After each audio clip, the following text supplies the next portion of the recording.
కర్నూలు జిల్లా శ్రీనిలయంలో భగవాన్ బాలసాయి జయంతి వేడుకలు ఘనంగా జరిగాయి. వేడుకలకు టీడీపీ నేత టీజీ వెంకటేష్తో పాటు ప్రముఖులు హాజరయ్యారు.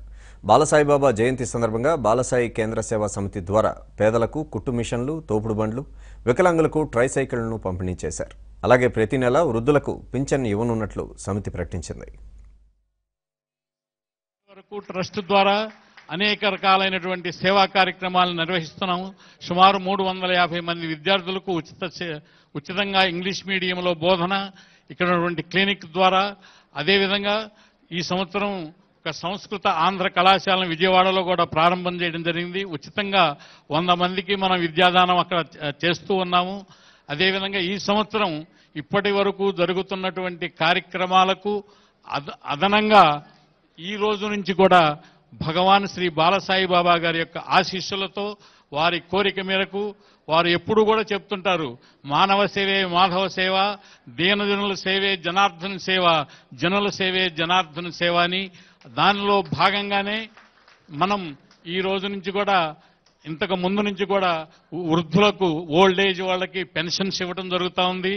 ఈ రోజు నుంచి వృద్ధ కళాకారులకు, నాటకరంగ కళాకారులకు ప్రతి నెల 1000 రూపాయల పెన్షన్ని ట్రస్ట్ ద్వారా ప్రారంభిస్తున్నాము.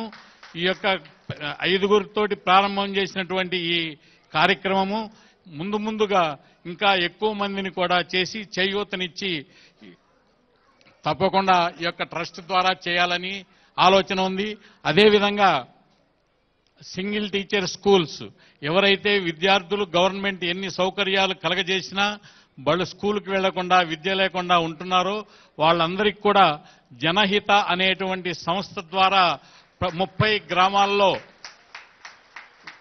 సింగిల్ టీచర్ స్కూల్స్ ని జనహిత ద్వారా మా యొక్క సహకారంతో మేము వారందరికీ కూడా అసోసియేట్ గా ఉండి ఈ 30 గ్రామాల్లో కోడుమూరు మండలంలో 10, వెల్దుర్తి మండలంలో 10, డోన్ మండలంలో 10 స్కూల్స్ ని అడాప్ట్ చేసుకుని ఈ 30 స్కూల్స్ కూడా మనం కావలసినటువంటి ఇతోధిక సహాయాన్ని వారికి అందిస్తాము. ఈ యొక్క కార్యక్రమం తర్వాతనే దానికి సంబంధించినటువంటి చెక్కు, లెటర్ కూడా ఆ జనహిత ఎవరైతే చూస్తూ ఉన్నారో ఉదయ్ గారు, సత్యం గారు వారికి కూడా ఇవ్వటం జరుగుతుంది.